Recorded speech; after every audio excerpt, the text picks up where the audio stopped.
মা বাবা মারা যাবার পর একমাত্র ভাইটাকে আঁকড়ে ধরেছিলাম আমি। অভিভাবক বলতে কেবল ভাইয়াকেই চিনেছি। ভাইয়াও আমাকে সেভাবে আগলে রেখেছে। ভাই হয়ে আমার বাবার দায়িত্ব পালন করেছে সে। তার ছোট্ট বোনটাকে আদর স্নেহ দিতে এক বিন্দু কার্পণ্য করেনি সে। আর এই ভালোবাসায় আমাকে স্বার্থপর বানিয়ে দিয়েছে, চরম স্বার্থপর। ভাইয়া পড়াশোনা শেষ করে চাকরিতে জয়েন করলো। তার ঠিক 1 বছর পর পরীর মতো সুন্দরী একটা মেয়েকে বিয়ে করে ভাইয়া। সেদিন খুব কষ্ট পেয়েছিলাম আমি। বিয়েতে যখন সবাই হই হুল্লোড় ব্যস্ত ছিল, আমি তখন ঘরের এক কোণায় বসে কেঁদেছি। আমার ধারণা মতে ভাইয়া বিয়ে করলে ঘরে বউ আসবে, 2 দিন পরে বাচ্চা কাচ্চা হবে। ভাইয়া তো তখন তাদের নিয়ে ব্যস্ত থাকবে। আমার দিকে ভাইয়ার খেয়াল থাকবে না, আমার প্রতি তার ভালোবাসা থাকবে না। এইসব হাবিজাবি চিন্তা করে বরাবরই ভাইয়ার বিয়ের ব্যাপারে অমত ছিলাম আমি। আমি চাইতাম না ভাইয়া বিয়ে করুক। তখন আমি ইন্টারমিডিয়েটে পড়তাম, যথেষ্ট বুঝদার ছিলাম। এমনকি এটাও বুঝতাম যে আমার চাওয়াটা অন্যায়, কিন্তু বুঝলেও মানতে পারতাম না ব্যাপারটা। অন্য কারো জন্যে আমার প্রতি আমার ভাইয়ার ভালোবাসা কমে যাবে, এটা মানতে পারছিলাম না কোনোভাবে। বিয়ের পর ভাবিকে একদণ্ড শান্তি দেয়নি। যেভাবে পারতাম তাকে কষ্ট দিতাম। আমার একটাই ধারণা ছিল, এই মেয়েটা আমার শত্রু। শত্রুর সাথে কখনো ভালো ব্যবহার করা যায় না। ভাবি আমাকে আদর করে কাছে টানতে চাইতো, আর আমি তাকে কিভাবে কষ্ট দেওয়া যায় সেই ধান্দায় থাকতাম। পায়ে পা লাগিয়ে ভাবির সাথে ঝগড়া করতাম। ভাবি কথা বাড়াতো না, চুপচাপ শুনে যেত আমার অকথ্য ভাষায় গালাগালি। আমি এতেই ক্ষান্ত হইনি। ভাইয়া যখন অফিস থেকে বাসায় ফিরতো, তখন ভাবির নামে আজে বাজে কথা বলতাম। সবটাই আমার বানানো থাকতো। আমার কথা বিশ্বাস করে ভাইয়া ভাবিকে কড়া কথা শোনাতো, কারণ ভাবি থাকতো নিশ্চুপ। নিজের পক্ষে কোনো যুক্তি দাঁড় করানোর চেষ্টা সে করতো না। অপরাধীর মতো চুপচাপ দাঁড়িয়ে থাকতো, যেন আমার আনিত অভিযোগগুলোতে সে সত্যি অভিযুক্ত। ভাইয়া যখন ভাবিকে বকতো, তখন মনে মনে স্বস্তি পেতাম আমি। সেই স্বস্তির রেখাটুকু আমার চেহারায়ও ফুটে উঠত। ভাবি তখন করুণ চোখে আমার দিকে তাকিয়ে থাকতো। আমি ভাবতাম এরপর হয়তো সে আমার সাথে কথা বলবে না, কিন্তু না। কিছুক্ষণ পরে ভাবি আমাকে কাছে টানতে চাইতো, আদর করতে চাইতো। যেদিন জানতে পারলাম ভাবি মা হবে, সেদিন আমার মাথা বিগড়ে যায়। ভাইয়া ভাবির ঠোঁটে ছিল প্রাপ্তির হাসি, আর আমার অন্তরে জ্বলছিল অনল। ভাইয়া সেদিন সবাইকে মিষ্টি মুখ করিয়েছিল। আমি সে মিষ্টি ছুঁয়েও দেখিনি। ইচ্ছে করছিল মিষ্টির সাথে বিষ মিশিয়ে ভাবিকে খাইয়ে দেই, লেটা চুকে যাবে। ভাবি প্রেগনেন্ট হবার পর তার প্রতি ভাইয়ার যত্ন আরও বেড়ে গিয়েছিল। এসব আদিক্ষেতা সহ্য হচ্ছিল না আমার। হিংসায় জ্বলে পড়ে যাচ্ছিলাম আমি। তখন ভাবির প্রেগনেন্সির 6 মাস চলছিল। সেদিন খুব মাথা ধরেছিল আমার। ভাবলাম চা খেলে হয়তো মাথা ব্যথা কমবে, তাই রান্নাঘরে গেলাম চা বানাতে। আমাকে যেতে দেখে পিছন পেছন ভাবিও গেল রান্নাঘরে। আমি চুলোয় চায়ের পানি বসালাম। চা খাবে? ভাবি জিজ্ঞেস করলো। আমি জবাব দিলাম না। দুধ ও চিনির বয়াম বের করলাম। ভাবি আমার কাছে এসে বলল, আমাকে দাও, আমি করে দিচ্ছি। আমি এবারও কিছু বললাম না। প্রচণ্ড ব্যথায় কপালের দুপাশের রগ দুটো দপদপ করছে। আমি কপালে হাত চেপে চায়ের পানিতে দুধ মিশালাম। ভাবি ব্যস্ত হয়ে বলল, তোমার শরীর খারাপ লাগছে? মাথা ব্যথা করছে? এক কাজ করো, তুমি ঘরে গিয়ে রেস্ট নাও। আমি চা করে ঘরে নিয়ে আসছি, তারপর মাথা টিপে দেব, দেখবে মাথা ব্যথা কমে গেছে। যাও যাও। ভাবি আমার হাত থেকে চিনির বয়ামটা নিয়ে আমাকে এক প্রকার ঠেলে ঠুলে রান্নাঘর থেকে বের করে দিতে যাচ্ছিল। প্রচণ্ড মেজাজ খারাপ হলো আমার। এমনিতেই ভাবিকে আমার সহ্য হয় না, তার উপর মাথা ব্যথায় অস্থির ছিলাম। ভাবির এমন চোরাচুরিতে মেজাজ তুঙ্গে উঠে গেল আমার।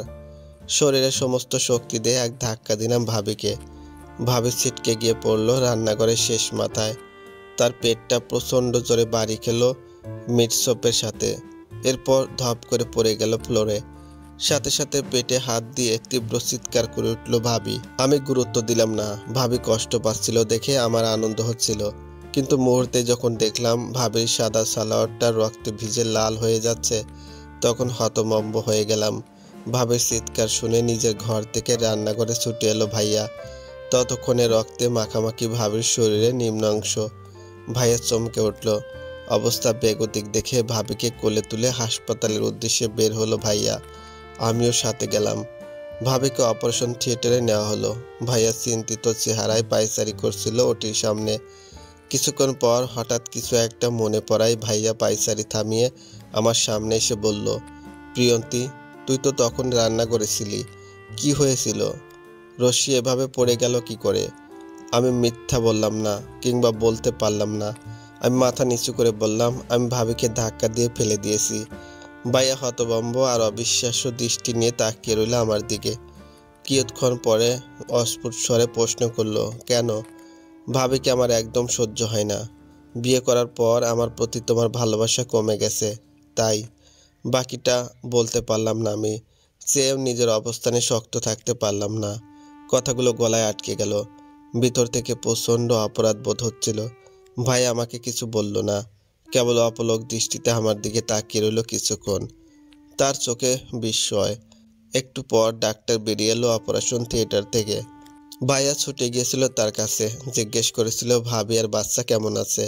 উত্তরে ডাক্তার মলিন মুখে জানালেন, ভাবির পেটের বাচ্চা মারা গেছে।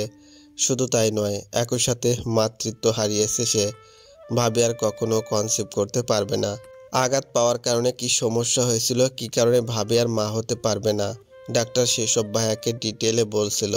সেসব কথা ঠিকঠাক আমার কর্ণকুহরে পোষালো না। আমি কেবল স্থবির হয়ে দাঁড়িয়ে ভাইয়ার স্তব্ধ মুখ পানে তাকিয়েছিলাম। এক আকাশসম বিষাদের মেঘে ছেয়েছিল ভাইয়ার বিধ্বস্ত মুখখানা। চোখ জোড়া টলমল, পা জোড়া কাঁপছিল। ওই মুহূর্তে ভাইয়ার মুখের দিকে তাকিয়ে আমার বুকের ভিতরটা ধক করে উঠেছিল। ভাবে প্রেগনেন্ট হবার পর থেকে আমি খুব করে চাইতাম বাচ্চাটা যেন পেটের ভিতরেই মারা যায়, পৃথিবীর মুখ যেন না দেখে। আমার চাওয়াটাই সত্যি হলো। কিন্তু আশ্চর্যজনক হলেও সত্যি যে খবরটা শোনার পর আমি একটুও খুশি হতে পারলাম না। ভাইয়ার মুখের দিকে তাকিয়ে নিজেকে খুনি মনে হচ্ছিল। হ্যাঁ, আমি তো খুনি, ভাইয়া ভাবের সন্তানের খুনি। দেশের আইনে এই খুনির কোনো বিচার হলেও ভাইয়ার মনের আদালতের রায়ে সেদিন থেকে আমি কারাদণ্ডপ্রাপ্ত আসামি। যেই দণ্ড আমি আজও ভোগ করছি। সেদিনের পর থেকে আজ পর্যন্ত ভাইয়া আমার সাথে কথা বলেনি, আমার মুখ অবধি দেখেনি। তার কাছে আমি সেদিন হসপিটালে মরে গিয়েছিলাম। ভাই হিসেবে যেটুকু দায়িত্ব পালন করার দরকার তা সে করেছে। তার চোখে যাকে আমার জন্য যোগ্য মনে হয়েছিল তার সাথে আমার বিয়ে দিয়েছে। কিন্তু ভাই বোনের যে সম্পর্ক সেটা আর ভাইয়া আমার সাথে রাখেনি। বহুবার যেচে ভাইয়ের সাথে বহুবার কথা বলতে গিয়েছি, কিন্তু ভাইয়া এমন ভান করে থাকতো যে তার আশেপাশে আমার কোনো অস্তিত্বই নেই। আমার বিয়ের দিন ভাইয়াকে জাপটে ধরে হাওমা করে কেঁদেছিলাম। ভাইয়ার চোখ ছলছল করছিল, কিন্তু একটা বড় মাথায় হাত রেখে বলেনি, কাঁদিস না বোন, কিংবা জড়িয়ে ধরে বলেনি, আমি তো আছি। শ্বশুরবাড়িতে কখনো ফোন দিয়ে আমার খোঁজ খবর নেয়নি, আমি কেমন আছি জানতে চাইনি। কতটা কষ্ট পেয়ে ভাইয়া আমার দিক থেকে এভাবে মুখ ফিরিয়ে নিয়েছে সেটা আমি বুঝেছি। কিন্তু ভাবি আমার সাথে আগের মতোই ব্যবহার করেছে। হ্যাঁ, শুরুতে ভাবিও আমার সাথে কিছুদিন কথা বলেনি। সারাক্ষণ শুধু কাঁদতো, কোনো বাচ্চা দেখলে ফ্যাল ফ্যাল করে তাকিয়ে থাকতো। কিন্তু সময়ের সাথে সাথে আমার প্রতি ভাবির আচরণ আবার আগের মতো হয়ে গেছে। আমি তার সবচেয়ে প্রিয় সম্পদ কেড়ে নিয়েছি, অথচ সে তার স্নেহ আমাকে এক ফোঁটাও বঞ্চিত করেনি। কিন্তু প্রকৃতির প্রতিশোধ বলেও একটা কথা আছে। আসলে প্রকৃতি কখনো প্রতিশোধ নিতে ভোলে না। সময় মতো যার যা পাওনা তাকে সেটা ফেরত দেয়, অবশ্যই দেয়। আমাকেও দিয়েছে। আমি ভাবির সাথে যে অন্যায় করেছি, শ্বশুরবাড়িতে তার ফল পেয়েছি। ভাবির শ্বশুরবাড়িতে আমি তাকে শান্তি দেইনি, আমার শ্বশুরবাড়িতেও আমি শান্তি পাইনি। আল্লাহ আমাকে শাস্তি দিয়েছেন, যদিও আমার অন্যায়ের তুলনায় শাস্তিটা খুবই নগণ্য। প্রিয়ন্তী, ভাবির ডাকে ভাবনার সুতো ছিঁড়ল। এক গ্লাস দুধ হাতে নিয়ে দাঁড়িয়ে আছে সে। এখানে দাঁড়িয়ে কি করছো? ঘরে আসো। ভাবি আমার হাত ধরে ঘরে এনে বিছানায় বসালো, নিজে আমার পাশে বসলো। গ্লাসটা আমার দিকে বাড়িয়ে দিয়ে বলল, দুধটা খেয়ে নাও। খাবো না, অন্যদিকে মুখ ফিরিয়ে বললাম আমি। না করো না বোন আমার, প্লিজ খেয়ে নাও। আমার খেতে ইচ্ছে করছিল না, কিন্তু ভাবির আদর অগ্রাহ্য করার ইচ্ছে নেই, তাই চুপটি করে দুধটুকু খেয়ে নিলাম। খালি গ্লাস বেড সাইড টেবিলের উপর রেখে শাড়ির আঁচল দিয়ে সযত্নে আমার মুখ মুছিয়ে দিল ভাবি। হঠাৎ আমার কান্না পেয়ে গেল। কান্না আটকাতে পারলাম না, কেঁদেই ফেললাম। ভাবি অবাক হয়ে বলল, কাঁদছো কেন প্রিয়ন্তী? আমি জবাব দিলাম না। ধপ করে ভাবির পায়ের কাছে বসে ভাবির পা জড়িয়ে ধরলাম আমি। ভাবি অবাক হলো, আমাকে ধরে ওঠানোর চেষ্টা করতে করতে বলল, আরে কি করছো প্রিয়ন্তী, ওঠো ওঠো। আমি কাঁদতে কাঁদতে বললাম, আমাকে মাফ করে দাও ভাবি, আমি তোমার সাথে অনেক অন্যায় করেছি। তুমি আমাকে মাফ না করলে আমি ওপারেও শান্তি পাবো না। ভাবি ব্যতিব্যস্ত হয়ে আমাকে ধরে দাঁড় করালো। আমার দুই গালে আলতো করে হাত রেখে বলল, তোমার প্রতি আমার কোনো রাগ নেই, তাহলে ক্ষমা করার কথা আসছে কেন? বিয়ের আগে আমি যখন জানলাম তুমি খুব ছোট থাকতে আমার শ্বশুর শাশুড়ি মারা যায়, তখন তোমার প্রতি ভিতর থেকে একটা টান অনুভব করেছিলাম। আমার তো আপন বোন নেই, ভেবেছিলাম এ বাড়িতে আমি শুধু প্রিয়মের স্ত্রী হয়ে নয়, তোমার বড় বোন হয়ে আসব। চেষ্টা করেছিলাম তোমায় আদর ভালোবাসা দিয়ে ছোটবেলায় মা হারানোর কষ্টগুলো মুছে দিতে। তুমি যে আমাকে পছন্দ করো না সেটা বিয়ের প্রথম দিনই বুঝতে পেরেছিলাম। চেষ্টা করেছিলাম তোমার মন থেকে আমার প্রতি সমস্ত ক্ষোভ মুছে দিতে। তুমি তোমার ভাইয়ার কাছে আমার নামে বানিয়ে মিথ্যে কথা বলতে, তখনও চুপ থাকতাম। আমি সত্যিটা বললে হয়তো প্রিয়ম আমার কথা বিশ্বাস করত, বুঝতো তুমি মিথ্যা বলেছ, তখন হয়তো মিথ্যা বলার জন্য তোমাকে বকতো। সেটা চাইনি বলে চুপ থাকতাম। কিন্তু আমার দুর্ভাগ্য, অনেক চেষ্টা করেও তোমার মন জয় করতে পারলাম না।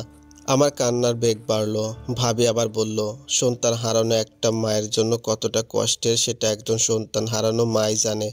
আমি কষ্ট পেয়েছিলাম, কিন্তু ভুল করেও তোমাকে অভিশাপ দেইনি। কি করে দিতাম? যে বোনটাকে আমি এতটা ভালোবাসি তাকে অভিশাপ দেব কেমন করে? আমি হাওমাও করে কাঁদতে কাঁদতে ভাবিকে জড়িয়ে ধরলাম।